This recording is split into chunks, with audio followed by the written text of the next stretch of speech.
Hi అండి, నమస్తే. నేను మీ Lakshmi. Welcome back to lucky Lakshmi చేతి వంటలు. ఈ రోజు రెసిపీ వచ్చేసి చాలా రుచిగా నిమ్మకాయ పులిహోరని చూపించబోతున్నాను. నిమ్మకాయ పులిహోర అంటే ఎవరికి తెలియదు చెప్పండి? అందరూ చేసుకునేదే. కానీ కొంచెం డిఫరెంట్గా నా స్టైల్లో ఒకసారి ఇలా ట్రై చేయండి. టేస్ట్ అయితే వేరే లెవెల్ అండి. చాలా అంటే చాలా బాగుంటుంది. అర కేజీ రైస్కి అన్నీ కూడా పక్కా కొలతలతో చూపిస్తున్నాను. మరి లేట్ చేయకుండా నిమ్మకాయ పులిహోరని చూసేద్దాం రండి. దీనికోసం ముందుగా రైస్ని వండటానికి ఒక ప్రెషర్ కుక్కర్ని తీసుకొని అందులోకి 2 కప్పులు రైస్ని తీసుకోండి. ఇవి వెయిట్లో వచ్చేసి అర కేజీ దాకా ఉంటాయి.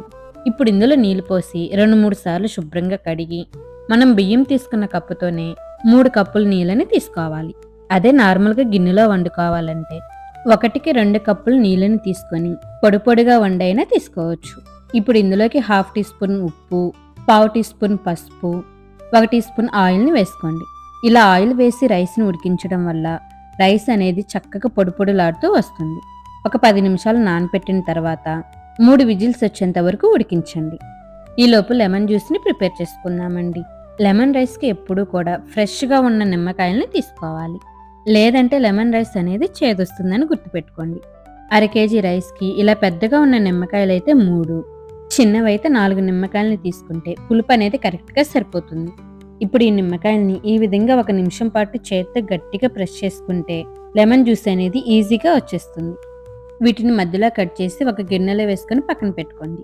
ఇప్పుడు ఒక చిన్న గిన్నెని తీసుకొని అందులో 1 టీ స్పూన్ ఉప్పు, 1/4 టీ స్పూన్ షుగర్ని వేసుకోండి. నిమ్మకాయ పులిహోరకి కొంచెం షుగర్ని వేయటం వల్ల మరింత రుచిగా ఉంటుంది. ఇప్పుడు మీకు ఎన్ని పచ్చిమిర్చి కావాలనుకుంటే అన్ని పచ్చిమిర్చిని ఇలా చీలికలుగా కట్ చేసి వేసుకోండి. ఇక్కడ నేను 7-8 పచ్చిమిర్చిని తీసుకుంటున్నాను. ఇప్పుడు ఇందులోకి కట్ చేసి పెట్టుకున్న నిమ్మకాయ రసాన్ని తీసుకోండి.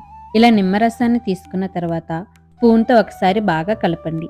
ఇలా నిమ్మరసంలో పచ్చిమిర్చి వేసి నానపెట్టడం వల్ల మంచి సువాసనతో పాటు చాలా రుచిగా పచ్చిమిర్చిని తినేటప్పుడు ఉప్పు పులుపు పట్టి చాలా బాగుంటుంది.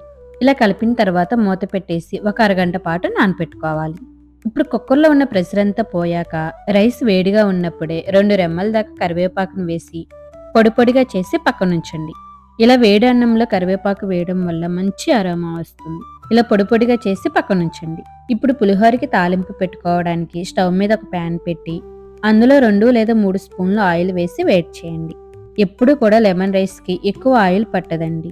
ఆయిల్ హీట్ అయిన తర్వాత 4 ఎండుమిర్చి, 1/4 కప్పు పల్లీలు, 2-3 స్పూన్ల దాకా జీడిపప్పు పలుకులు వేసి కాస్త వేయించండి. ఇవి కాస్త వేగిన తర్వాత 1 స్పూన్ పచ్చిశనగపప్పు, 1 స్పూన్ మినపప్పు, 1 టీ స్పూన్ ఆవాలు వేసి ఆవాలు చిటపటలాడేంత వరకు వేయించండి. ఈ విధంగా చక్కగా వేగిన తర్వాత 2 రెమ్మల కరివేపాకు, కొంచెం ఇంగువ వేసి కొంచెం సేపు ఫ్రై చేసి స్టవ్ ఆఫ్ చేసి పక్కనుంచండి. ఇప్పుడు రైస్ కూడా ఆరిపోయి ఉంటుంది. ఇప్పుడు ఇందులోకి మనం ముందుగా ప్రిపేర్ చేసి పెట్టుకున్న నిమ్మకాయ పచ్చిమిర్చిని ఒకసారి కలిపి మొత్తం కూడా రైస్లోకి వేసి అంతా కలిసేలా బాగా కలపండి. ఇలా కలుపుకున్న తర్వాత రెడీ చేసి పెట్టుకున్న తాలింపుని వేసి బాగా కలపండి. అంతా కూడా కలిసే విధంగా కలుపుకున్న తర్వాత ఒకసారి రుచి చూసి సాల్ట్ని అడ్జస్ట్ చేసుకోండి. అంతే అండి. మీకు ఇష్టమైతే సన్నగా తరిగిన కొంచెం కొత్తిమీర వేసి కలుపుకుంటే చాలా రుచిగా ఉండే నిమ్మకాయ పులిహోర రెడీ అయిపోతుంది. ఒక్కసారైనా ఇలా ట్రై చేయండి. చాలా బాగుంటుంది. ట్రై చేశాక ఎలా వచ్చిందో కామెంట్ చేయండి. ఈ వీడియో నచ్చితే లైక్ చేసి మీ ఫ్రెండ్స్కి ఫ్యామిలీ మెంబర్స్కి షేర్ చేయండి. మరిన్ని సింపుల్ అండ్ టేస్టీ రెసిపీస్ కోసం మన ఛానల్ని సబ్స్క్రైబ్ చేసుకోండి. Thanks for watching.